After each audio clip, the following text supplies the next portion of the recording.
Good morning, Vegas. Good morning, Kelly. Good morning, Sir D. Good morning, Mello. Good morning, everybody. Good morning, HP. Good morning.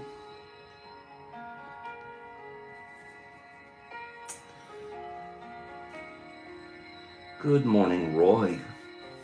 Nice to see you, Roy. Good morning, Herbie. There's my two favorite moderators. Good morning, Joey G. Good morning, everybody.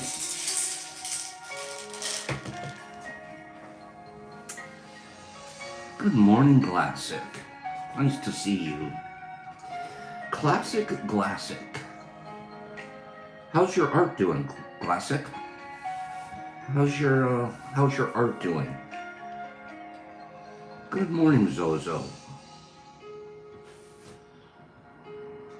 How is Classic's art doing? Have you been doing any of that beautiful artwork lately? Good morning, B. Hendricks. It sure doesn't feel like spring here yet. Oh, you're working on your garden. I see, Classic. Our volunteer garden hasn't even opened up yet. Hasn't even opened because it keeps being, it's too cold for us to get started in the community garden. I check in every week to see, are we going to start this week? Are we going to start this week? And the director of the situation, not yet, Pops. Not yet. So this year I'll continue to be one of the weed guys, but I get to plant some tomato plants this year. I'll be helping with the tomato plants.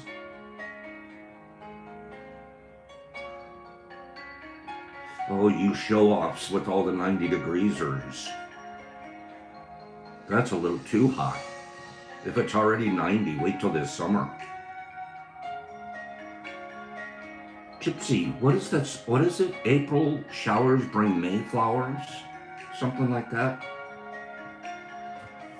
2 days ago, we still had a little snow here. Good morning, Laura. Good morning, Niffy. Good morning, Lynette. Good morning, Daniel. Good morning, Gypsy. Good morning, everybody. Yeah. Lynette, I can't wait. I've grown tomato plants on my own before. I did the that hanging tomato plant where you actually kind of grows upside down. Had a nice apartment in California, and out on the balcony of the apartment, I hung a couple of those upside down tomato plants. Let me be honest with you, they didn't grow as well as the ones if you plant them just straight up, straight from the ground. It's kind of a gimmicky thing, that growing them upside down.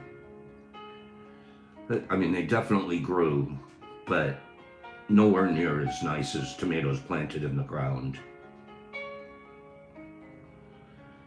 April snows burn my nose. Yeah, Lynette, you know which ones I'm talking about, the upside down tomato plant growing kind of like a hanging plant.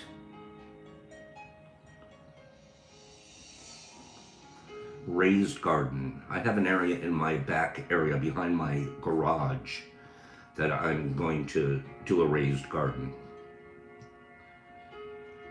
I'm just going to buy a couple of the already made containers and just put them out there and fill it up with old substrate. So I'm pretty sure some mushrooms will pop up in there too. But I'll be using my old cakes to fill up the flower situation. The flower beds. Good morning. Shane Dan, good morning. Good morning, Nerdy. You know what I'm talking about, Derek, right? They're like containers, like 2 foot tall, 2 feet tall, like 3 by 4 feet. And that's what I'm going to use my old cakes. Kind of good idea, huh?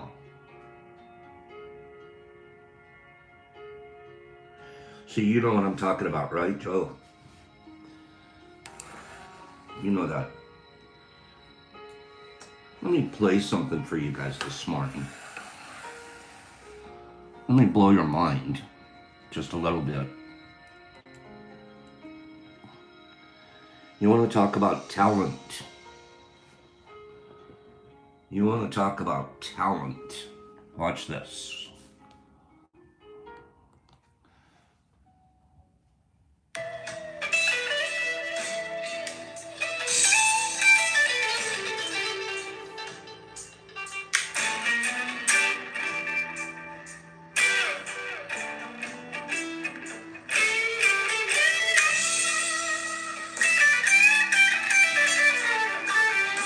Now, you better not tell me that's AI.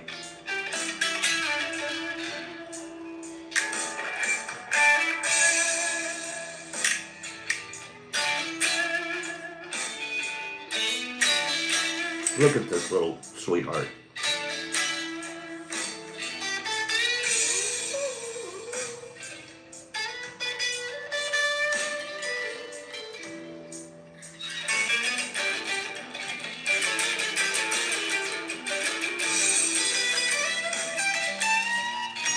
You better stop it, little one.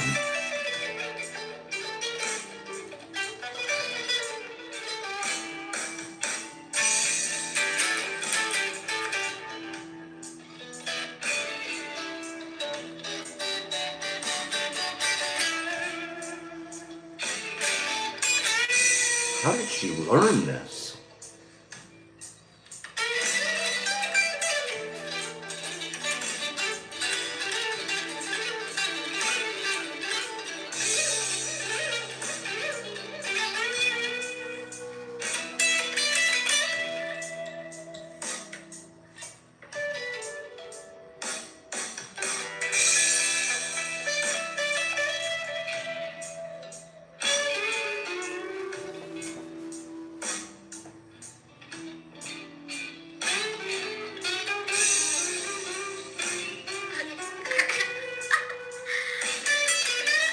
Growth telling still. Look at that. And she's so sweet, too.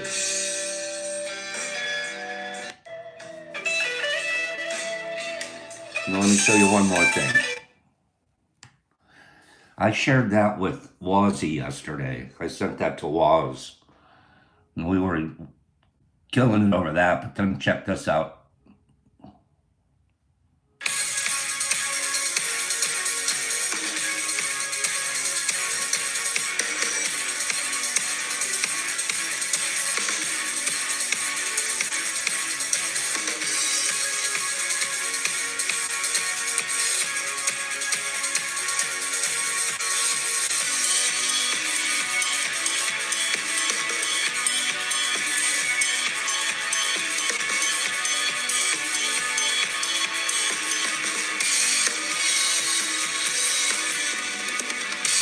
How could they do this?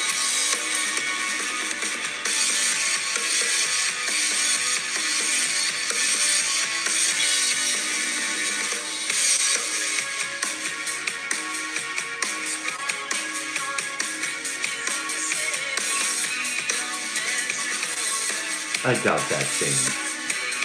They're set for stardom.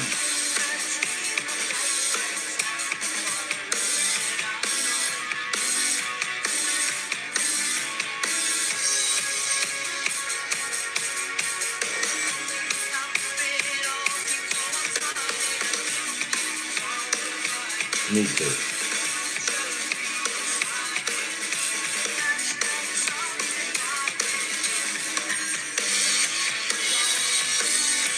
Look at his little haircut.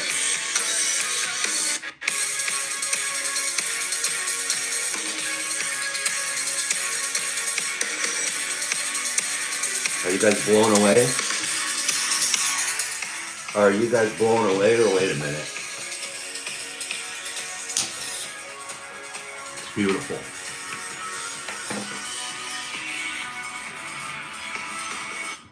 Kids are amazing.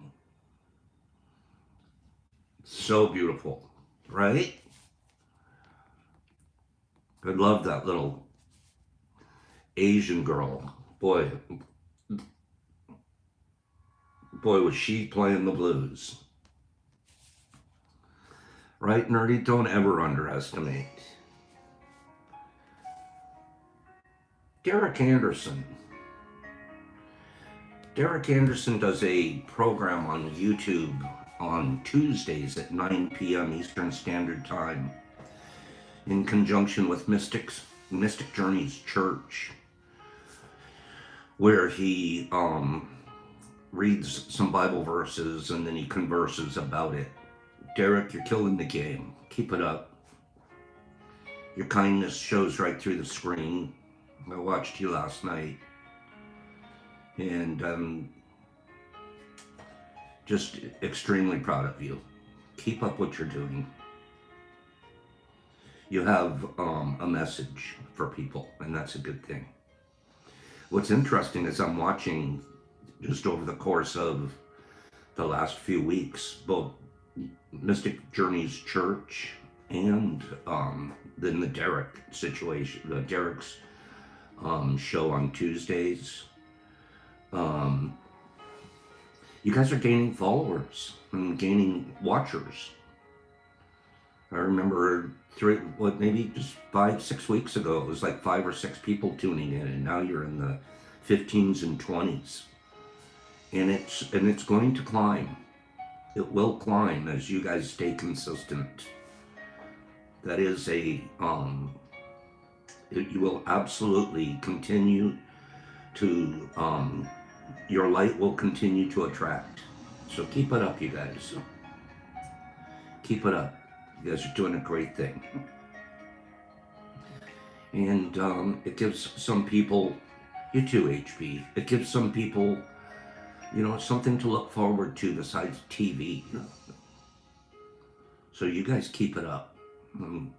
Doing a good job. Doing good work. Service. We talked about it yesterday, giving of your surplus. You have, you're giving your time and thoughts and readings and those kind of things. And you're just putting it out in the universe and letting the universe take it and grow it as it will. And if you continue to plant, harvests will come. So, keep it up.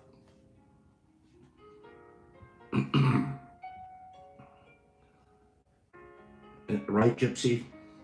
Do what you love doing. You're doing a really nice job. Just a couple of randos for this morning, and then we're going to do a giveaway. We are going to be giving away freeze-dried Penis Envy supplements. Give away a 4 or 5 gram pack. Another pack giving away today. We're going to give a pack away every day this week. But let me talk about a couple of more accidents that turned out to be quite revolutionary. Roy Plunkett, 1938 lab accident led him to finding a mysterious slick powder in a frozen gas cylinder, and thus Teflon was born. This accidental invention moved from military use to kitchen stardom in 1954 when non-stick pans changed cooking forever. Talk about a slippery slope to success. In the military use, what was the first thing that they used Teflon for in the military? Take a guess. How do you think Teflon was applied originally in the military? It was used there first before they ever put it in kitchens. But take a guess. Not helmets, not yet. Not armor, not yet. Not waterproofing. No. You're going to go, oh yeah, I get it. That makes sense. No. The nose cone on airplanes. The nose cone on airplanes. So they slip through the air quicker. Isn't that interesting? First use, nose cones. Isn't that interesting? Later, they took Teflon. Teflon's durability and slipperiness are so reliable, NASA uses it on spacesuits and equipment. So some of you were right about the helmets and outfits, but that was a little bit later.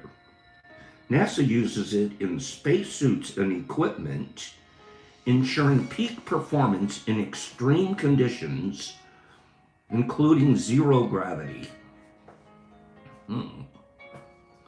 How many of you, I can smell it right now on practically. How many of you can remember the smell of Play-Doh? Play-Doh? Were you one of the, back in the 60s and 70s, Play-Doh was a big deal. Everybody, we had the cans of different colored Play-Dohs. Do you know that smell? Nipper probably knows because Ava's probably playing with dough right now. Isn't there that unique smell to Play-Doh?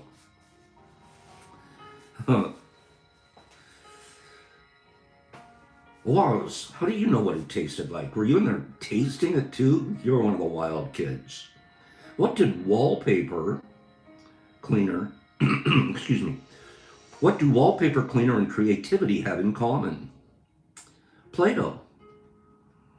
In the 1930s, Q-Tol Products wallpaper cleaner was on the brink of becoming obsolete as coal heating became less common. When they would heat their homes with coal, it would create a fine film of soot on the wallpaper. So this company had this cleaner that you could clean the wallpaper with, right? But nursery teacher Kay Zufall spotted kids playing with the squishy putty, inspiring its 1956 transformation into Play-Doh. This happy accident turned cleaning putty into a beloved creative toy that sold billions of units worldwide.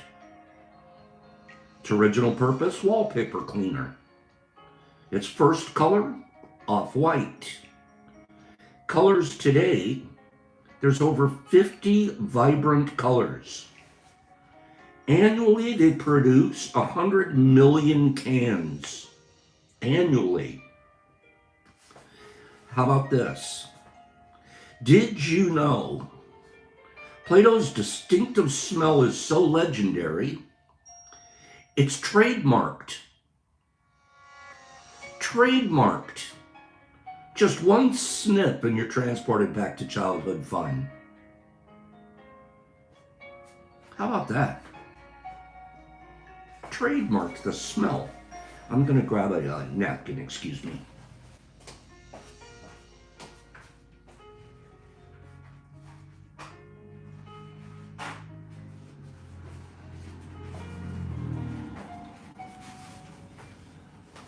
One more. You ready for one more? Velcro. The dog walk that sparked an idea. A walk in the Alps turned George de Mestral's curiosity into a global invention. Noticing burdock burrs clinging to his dog, he discovered tiny hooks under a microscope. Inspired, he spent 8 years creating Velcro. Velcro comes from the name, the French names, velours, which means velvet, and crochet, which means hook. Velcro, velour, crochet.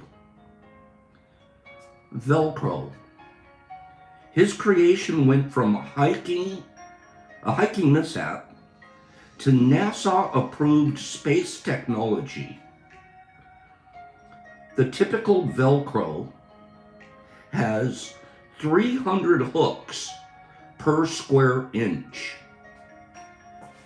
Those tiny little hooks that hold the other thing. Took 8 years to develop. There are over 2,100 patents that include some form of Velcro. Early Velcro was so loud that the military developed a silent version for stealthy missions.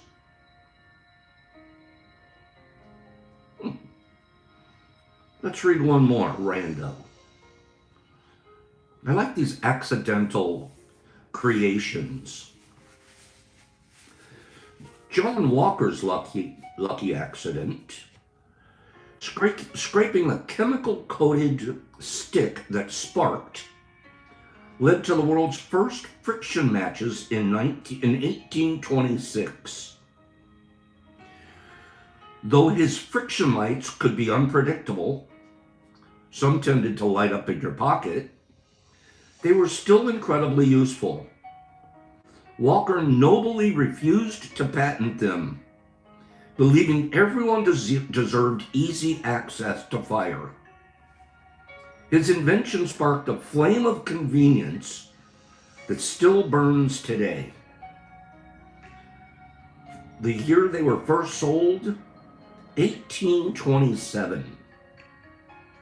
Original price, 1 shilling per box of 50.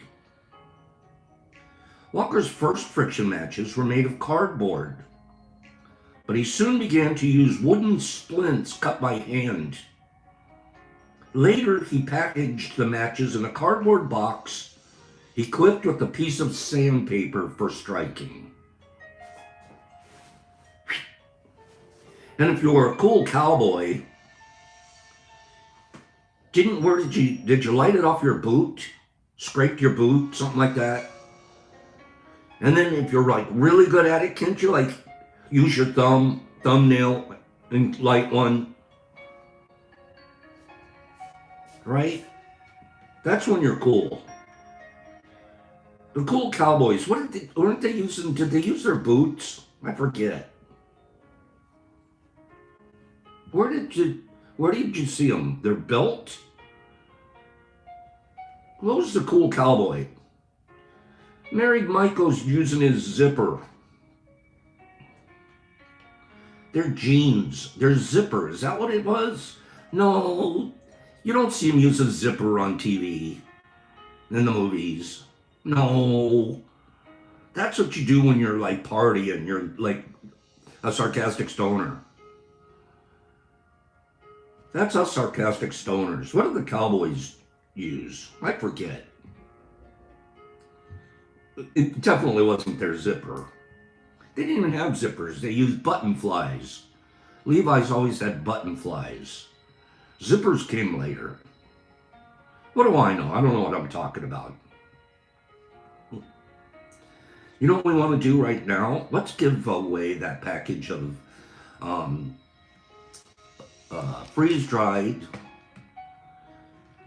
rough leather. There you go. Bottom of the boot. That's what I thought, Mama Jess. That's what my brain's thinking, I remember.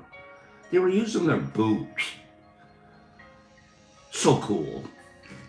So cool. Good morning, Mama Jess. Real cowboys use their 5 o'clock shadow. I've never seen anybody strike it off of their face. Never seen that. Freeze-dried. Hold on, let me grab something.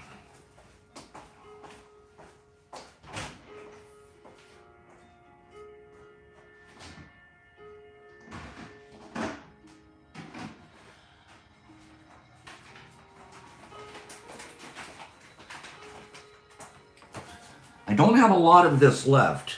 I found this stashed away in a closet that I forgot I had. The freeze-dried Penis Envy.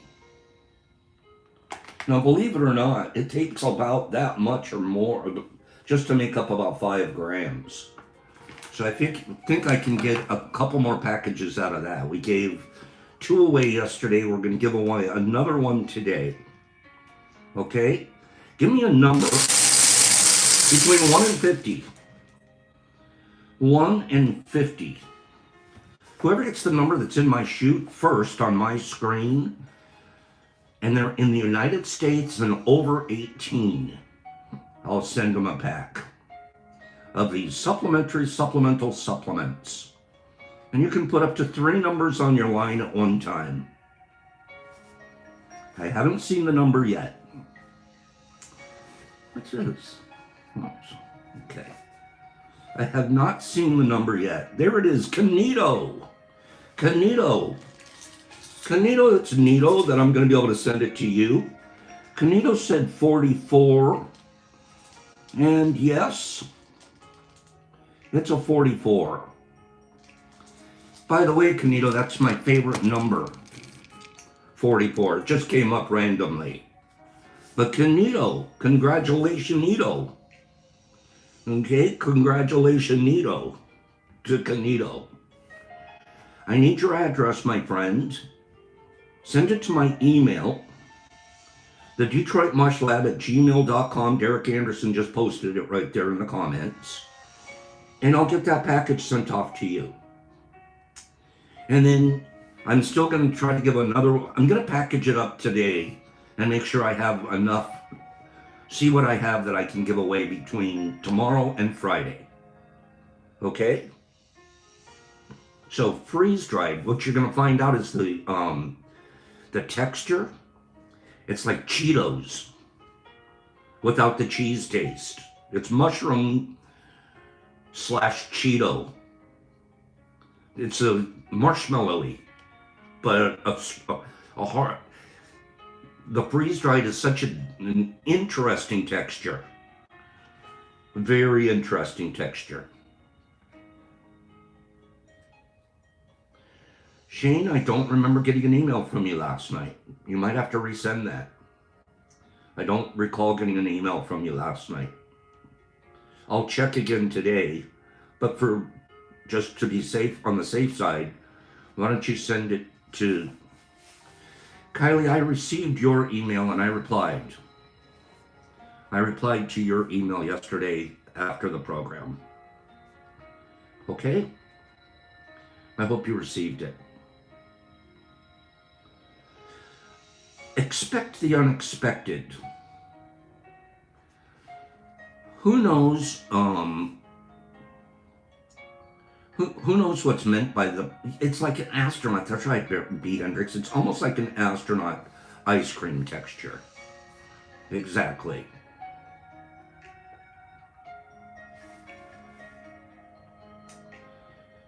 Okay, Rodman. Sounds good. Expect the unexpected. You know when you WebMD a suspicious symptom and you develop 2 more while you're reading? And then you close the tab already, mentally workshopping your eulogy. I know what they mean by that. You're flipping through the WebMD and you're like, wait a minute, I have that symptom. And I have that symptom too. Oh no, I got all 4. I have 57 symptoms now. Science has a word for that. The placebo effect is where expecting to feel worse makes you feel worse. The placebo effect works the other way. Expecting to feel better makes you feel better. Both are powerful. And both are at the center of a new meta-analysis, which tackles a tricky problem in psychedelic research. You can't blind these trials because 90 to 95% of participants know if they've taken a psychedelic.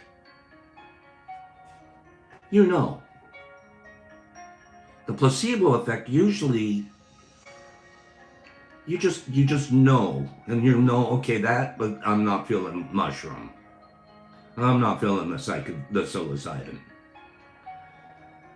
Okay? So the whole blind testing is very difficult to overcome when these clinical researches, right? That's the hypothesis. To level the playing field, researchers compared 8 psychedelic therapy studies and 16 open-label antidepressant trials, where patients also knew what they got. Here's what they found. When both groups knew their treatment, psychedelics and antidepressants performed just about equally. Both showed a negative 12 improvement on standard depression scales, a drop of depression by 12 points. Both the antidepressants did that, and the psychedelics did that. So they were pretty equal. Bummer, dude. Placebo participants in psychedelic trials showed significantly worse depression symptoms than those in SSRI trials. Not getting a psychedelic seems to be a bigger letdown than not getting Zoloft. Mind over molecule. Participants' expectations play a more substantial role in clinical outcomes than anyone thought. Head to head, only one other study has directly compared psychedelic-assisted therapy to SSRIs. It also showed no significant difference in the primary outcome. But hold fast. Let's remember the next part of this. Now, this doesn't mean that psychedelics don't work. The paper says they work about as well as antidepressants, which is a more complicated finding than it sounds. The comparison ignores this fact, that most psychedelic therapies are administered once or twice, versus a lifetime of the daily pills administered through SSRIs. And even if the efficacy lines up, the side effects for SSRIs are extreme in many cases, compared to 0 side effects from the psilocybin. So you're measuring the difference in the amount that they have to take to get equal, and the risk of side effects. So we still don't know who will benefit from what. So having more options is always a good thing. Just do yourself a favor and don't doom scroll WebMD. Okay? What's going on in Iowa? You people in Iowa, what's going on out there? Interesting. A state best known for corn and picking presidents may soon get an edgier claim to fame. Iowa is now advancing one of the more serious psilocybin bills in the country. And unlike any state before it, they're handing the keys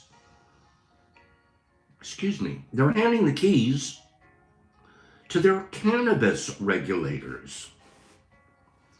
HF 978 is a bill that passed the Iowa House, and it creates a state-regulated psilocybin therapy program cleared by a Senate panel, but not without key changes.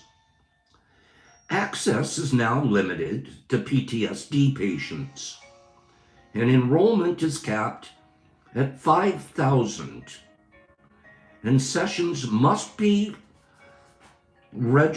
supervised by registered facilitators and video recorded. This is coming, you guys. That's why I keep talking to you about facilitators. A lot of the programs that are going to be legal are going to require a facilitator. Something for you to look into. Get started on working on your facilitator certification. You're going to be a valued commodity. It's going to be you're going to be an RN, a registered nurse level participant in the dispensing of psychedelics. And many of the states and many of the bills that are coming along are going to include being a facilitator, are going to include a facilitator, whether we like it or not. That's the direction it's going. Okay? So I highly advise it, besides the fact you'll learn so much in the process. So, back to this article. Must be supervised by registered facilitators and video recorded. Veterans advocates drove this push, arguing patients at elevated suicide levels can't wait for the the Food and Drug Administration. Opponents say Iowa should defer to federal regulators. This bill still needs a Senate vote before reaching the governor's desk. If it passes, oversight goes to the existing Medical Cannabinoid Advisory Board, which will be renamed the Medical Controlled Substance Advisory and Licensing Board. Iowa's licensed cannabis producers could also share facilities with psilocybin operations and will probably get first crack at licenses. Corn, weed, and mushrooms. Iowa's new powered throuple, governor permitting. Iowa's on it.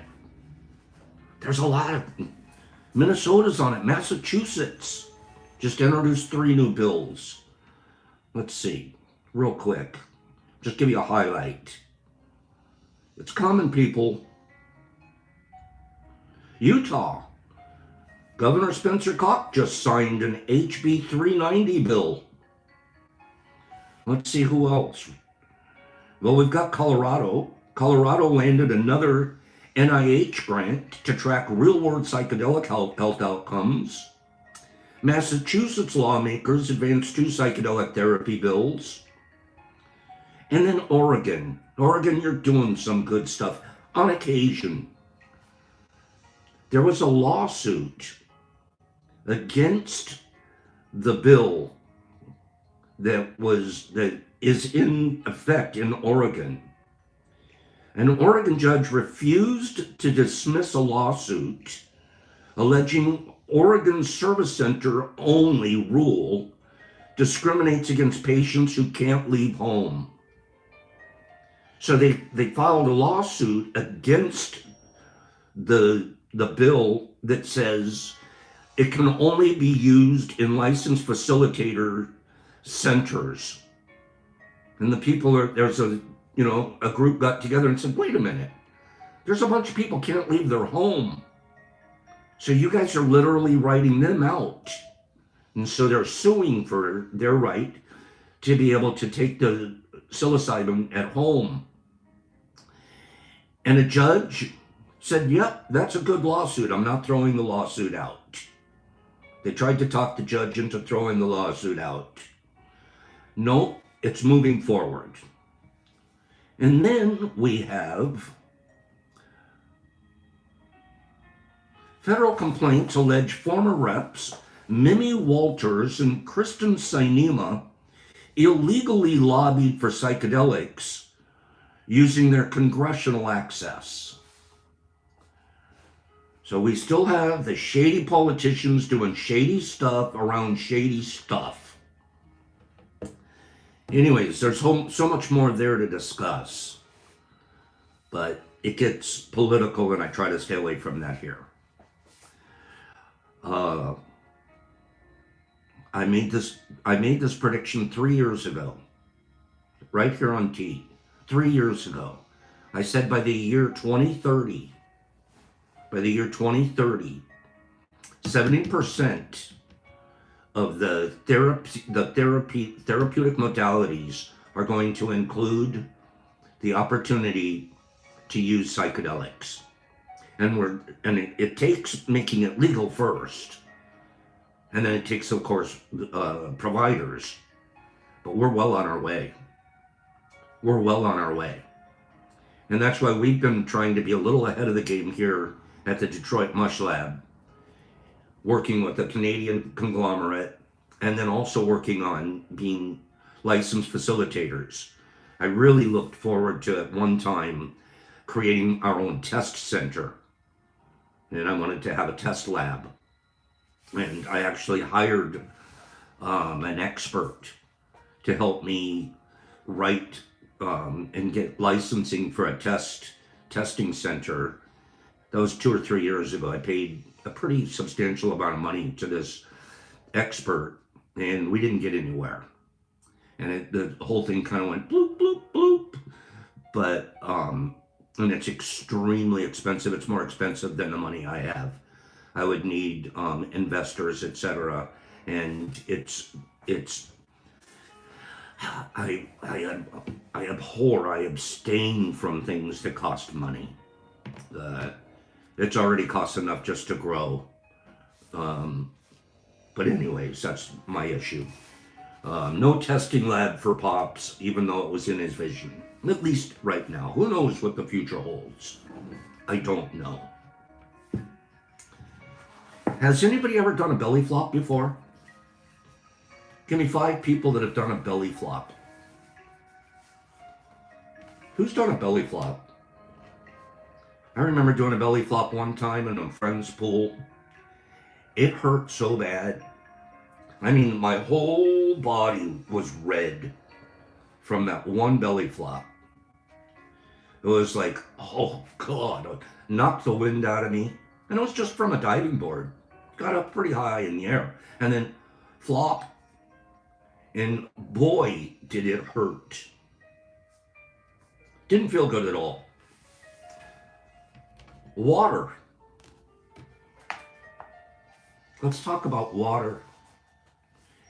Let's talk about what the Tao Te Ching says in the 78th verse. Do you guys realize there's only 3 verses left after today? That's right, Bunny. Oh, it felt like landing on concrete. However, you know what's the interesting thing? I was thinking about this last night when I was preparing. You know what the interesting thing is? You know what saves you from flopping and feeling the concrete? You can cut right through the water. But guess what? Your hands are usually formed in the shape of a prayer. And then you cut right through the water in the form of a prayer. Think about that. You want to enter water softly? Form a prayer. 78th verse of the Tao Te Ching. Nothing in the world is softer and weaker than water. But for attacking the hard, the unyielding, nothing can surpass it. There is nothing like it. The weak overcomes the strong. The soft surpasses the hard. In all the world, there is no one who does not know this, but no one can master the practice. Therefore, the master remains serene in the midst of sorrow. Evil cannot enter his heart because he has given up helping. He is his people's greatest help. True words appear paradoxical. When you research and study and put into practice these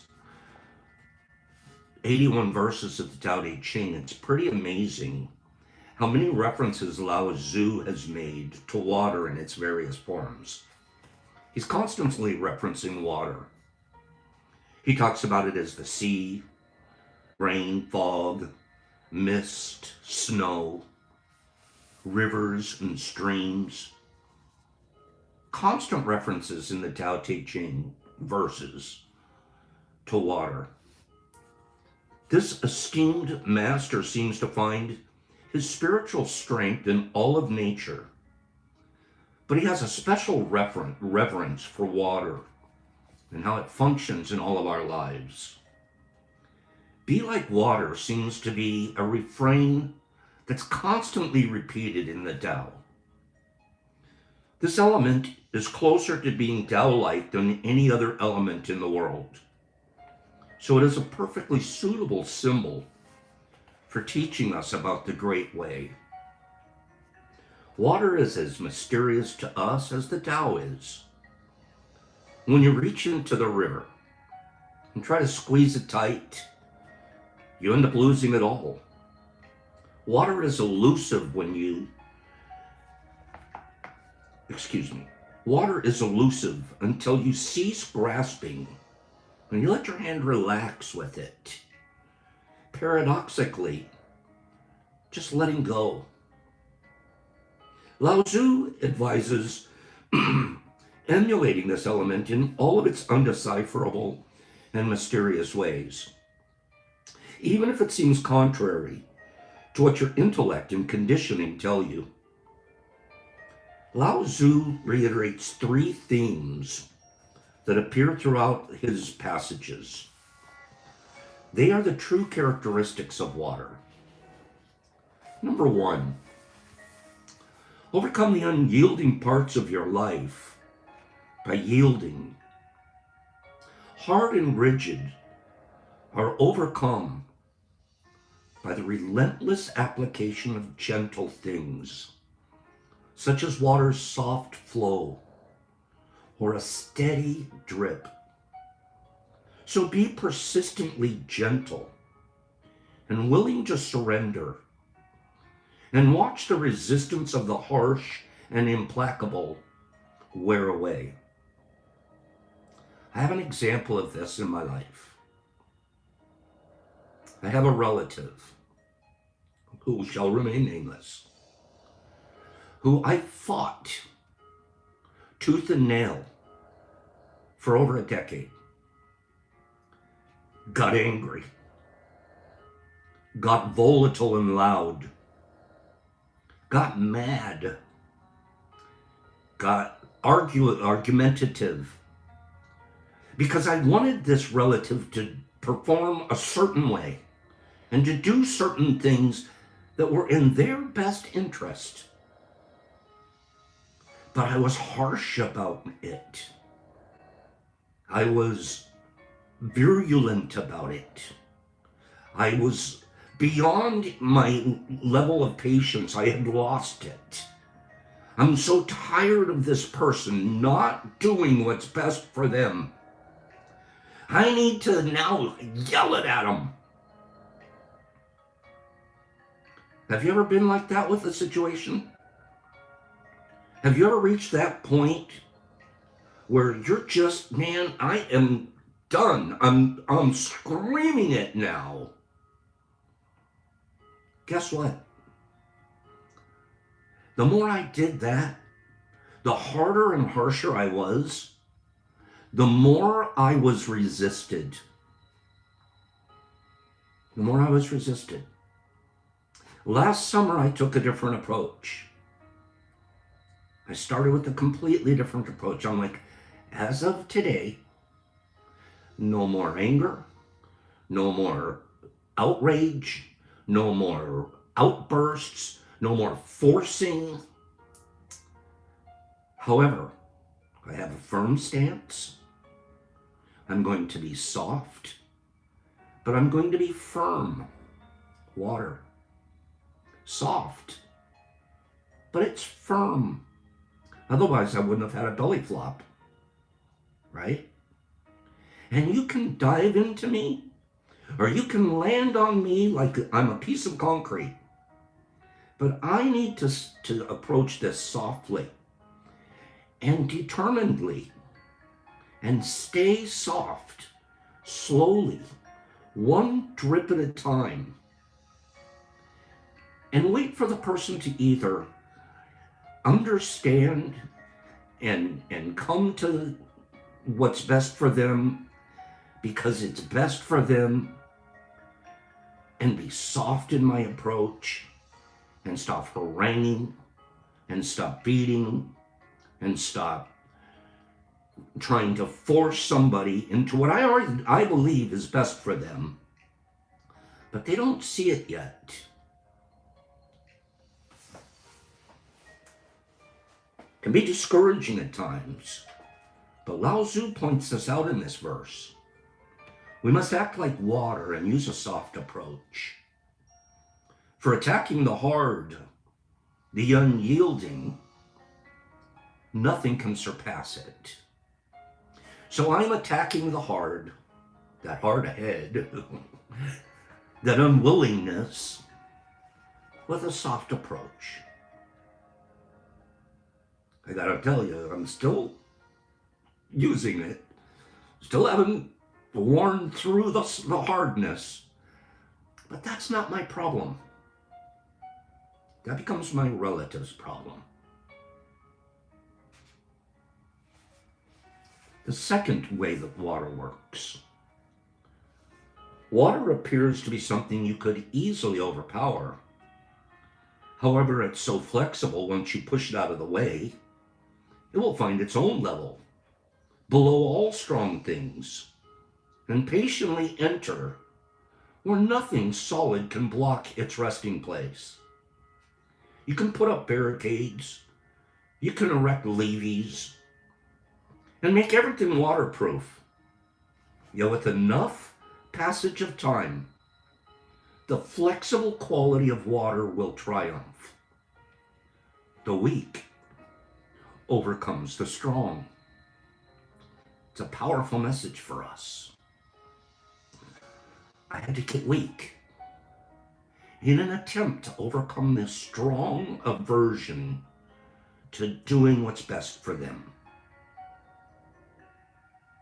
Remember to stay flexible, willing to lower yourself in humility and appear weak, but knowing that you're in harmony with the Tao. Lao Tzu urges you to be like the master who remains serene in the midst of sorrow. I wasn't being serene. I was so filled with sorrow that this person wasn't doing what's best for them. But I wasn't serene.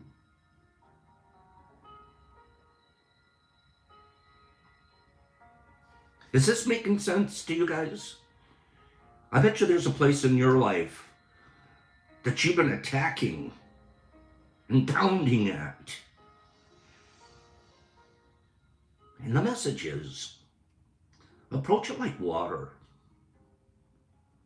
one drip at a time. It may not wear away in my lifetime, but it's going to wear away because I'm water. I'm glad it's making sense. This whole Tao thing makes sense when you put it into practice.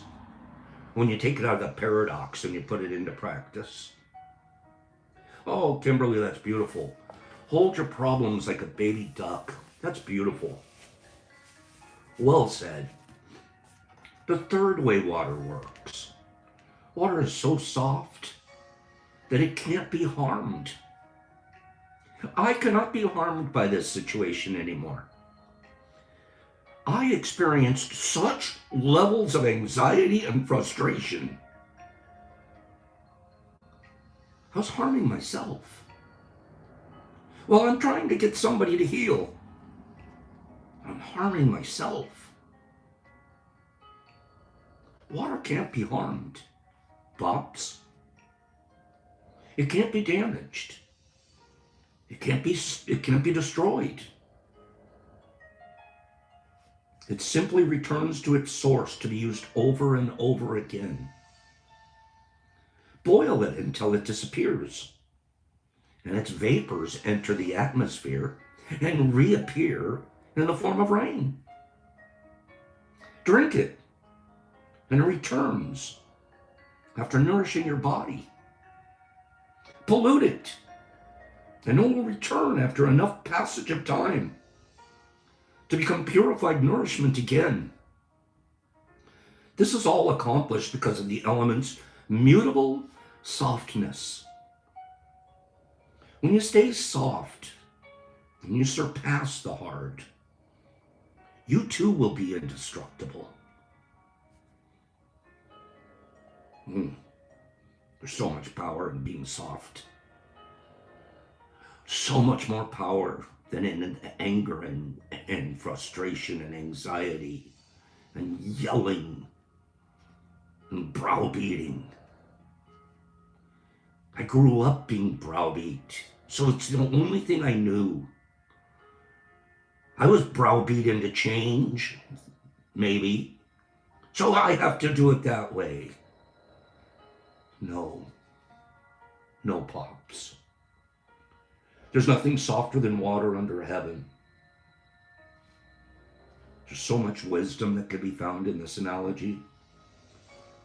Stay in your soft mode. Hang back when you're about to show how hard you can be.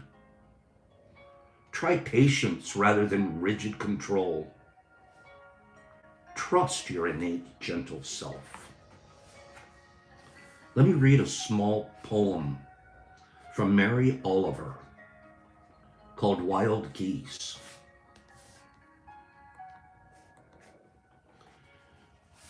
You do not have to be good.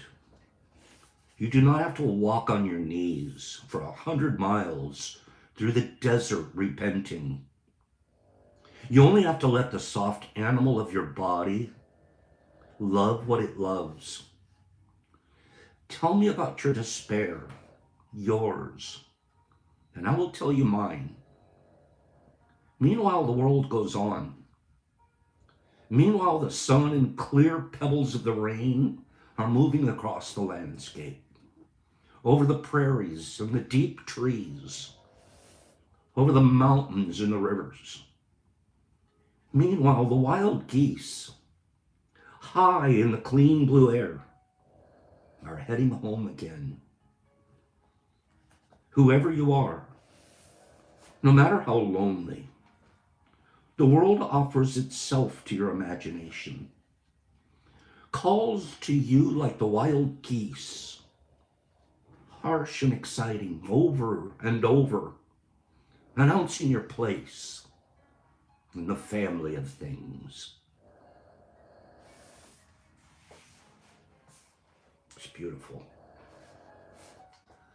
Wild geese. From his 2,500-year-old perspective, Lao Tzu reminds you of how much you have to learn from nature, particularly water, and he urges you to put these ideas into practice. Change the way you look at strength and weakness. See that the stereotypes of rigid and hard, forceful, cocksure and dominant aren't attributes of strength at all. In fact, these qualities will lead you to be suppressed and overpowered by softness, or what you've called weakness.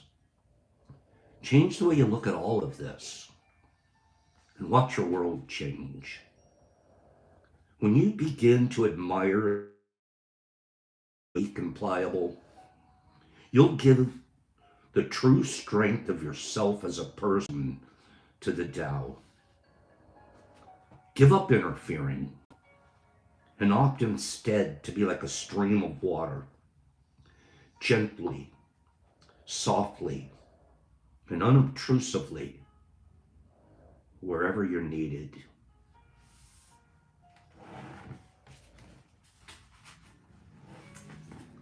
Let me read a couple of things from our Chinese philosopher friends. Beautiful thoughts here. I'm telling you, my soft approach, I haven't seen the result of my soft approach to the person, to the target yet, but I've seen the result in my life. I've seen the result in better mental health and not having to be angry every day at that person and not having to shout every day and not having to just be always frustrated. It's like I'm water. The most amazing thing, you can have water, like you have a pot. Water fills every space in the pot. Just fills everything. And it seeks its own level. Husan Tzu says, the nature of water is to stay low, to not struggle, and to take on the shape of its container. What was my shape? What was my container's shape when I was angry and frustrated? And what's the shape of my container when I'm soft and I admit that I'm weak?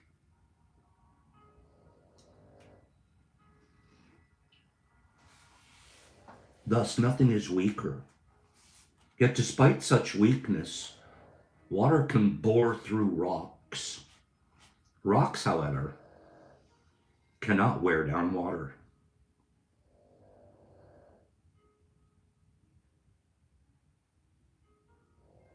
Water bores right through granite.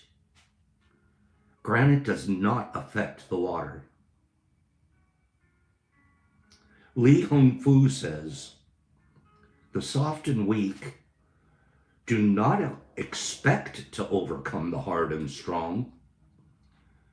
They simply do.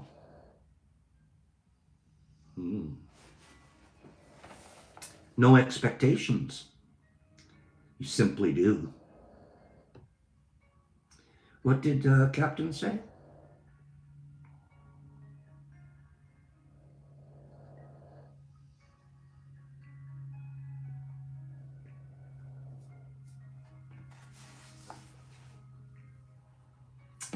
There you go, Cap.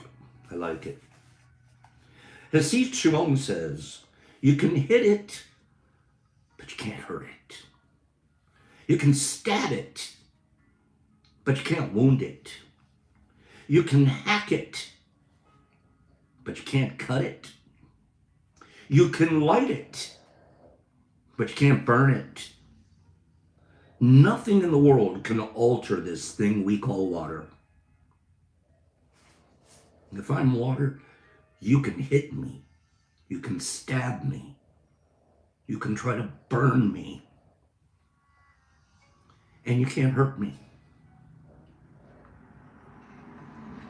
When I'm angry and frustrated and anxious and trying to control, oh, you can hurt me. I'm already hurting myself. I'm ripe for being hurt.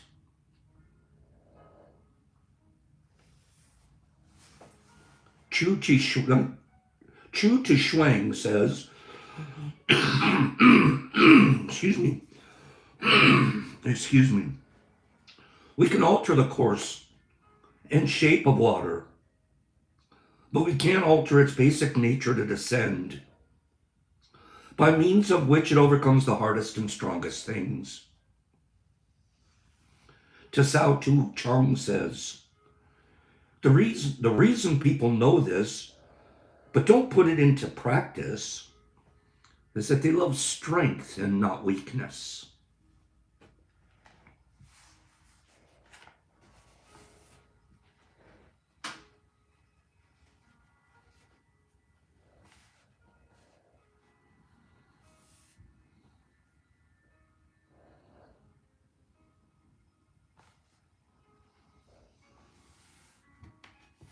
The last line sums up the meaning of these phrases: to act without acting.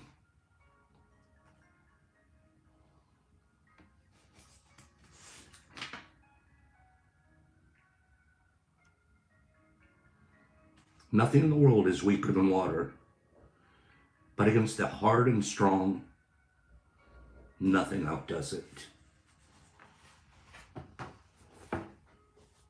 I wish I understood that stuff a lot sooner. And I not just understood it, but practiced it a lot sooner. But I learned it when I was supposed to. And in practicing it, not perfectly, but practicing it. When you're getting ready to be hard, strong, what you think is strong and firm, and man, take 2 steps back and think about water. And you can be more like that. We can all be more like that. It's amazing how in the Tao Te Ching, how much and how often they talk about being like water in so many different forms. I think the greatest thing about it is the cycle of it. Man, you can even try to boil it, and it's coming back in the form of rain.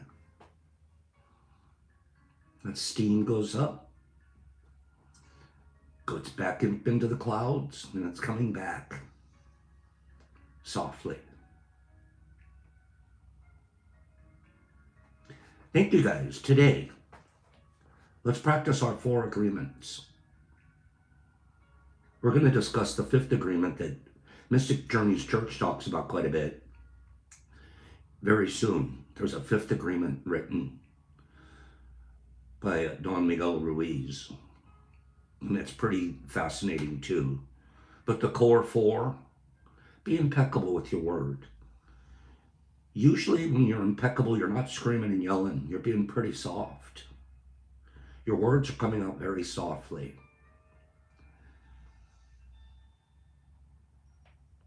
Speak your words like water.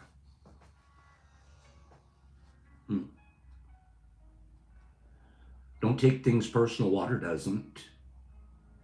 It doesn't take any of these things personal. It just seeks its own level, and it will continue to be soft and supple. Water has no expectations. It will get through the granite. Just will.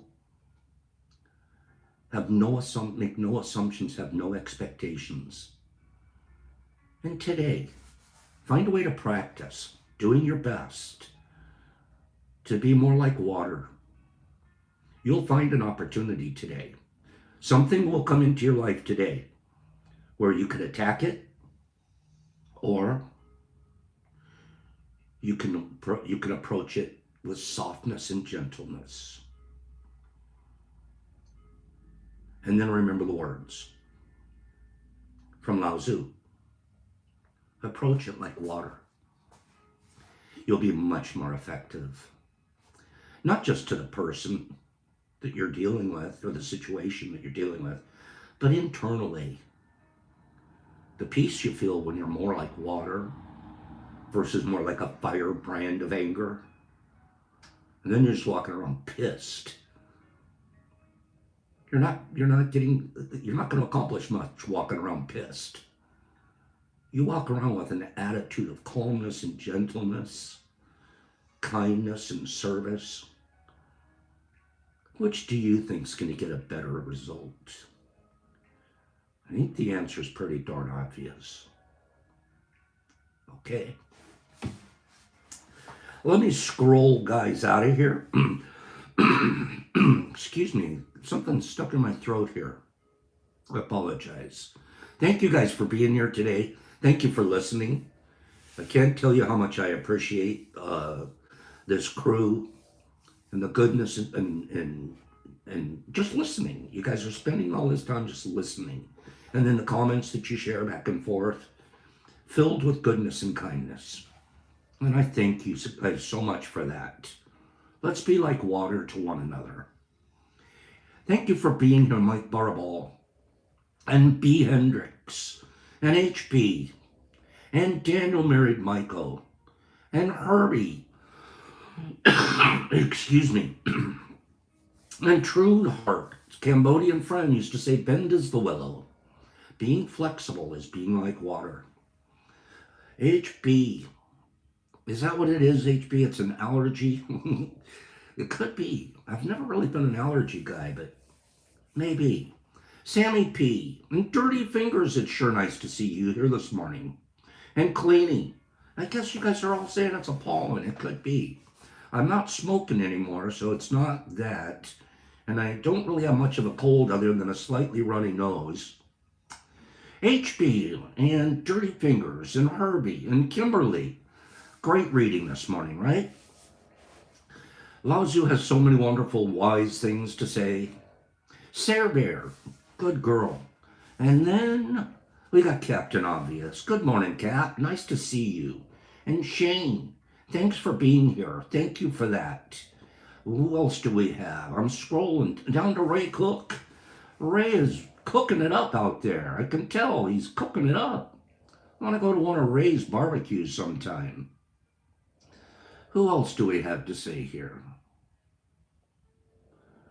Captain Obvious accomplishes quite a bit when she's pissed. I know what you mean. You're just running around. You got to get that cleaning done. I wonder if we approached it softly, if we'd accomplish more. Shy. I love you so as well. You know, yesterday I went through my IG page, and I had a need to do this. Scrolled down through my IG page, and anybody that I had heard from, like in the last month or so on my IG page, I just wrote them a note. I said, I love you. And just moved on. It was really neat to see the people's responses. It was like an I love you out of the blue. It was meant, but it wasn't expected. It was really a nice thing to do. Take some time maybe today. Scroll through a bunch of people you know and just send them an I love you note. Let them know you care. Just write them a quickie. Just say, you know what? I love you. And each time you do it, you're spreading goodness and kindness. It's beautiful. It's good exercise to do on occasion. Say I love you to people. Roy Coates and Shroom Digger and Shane and Cyber Jolie. Good morning. Mr. Phillips. Kimberly's reminding us we can be like water, but not hot dog water. Okay. Got a point there. Got a point. Canito, I know I'll be getting an email from you, right? And Sammy P. And Corey D. You have a great day too, Corey. And then Pidgey Page. That's my girl. Shy. I love Shy and his new bride. Green Killer. Good morning, Green. And then Joe D's. And Paige, I love you. And Derek Anderson. He's my Sir D. Gypsy. There's Gypsy. Say hello to Preston for me. B. Hendricks. And Cleany. And who else do we have here? I think that's about it. Scrolled through just about everybody that I saw. Thank you guys for being here. Pops, peace and love. Service, be like water. Practice that one today. You're getting ready. And then, let me be soft and supple and comforting today. Water baths are comforting, aren't they? Let's be like a water bath. Pops, peace, love. Pops out.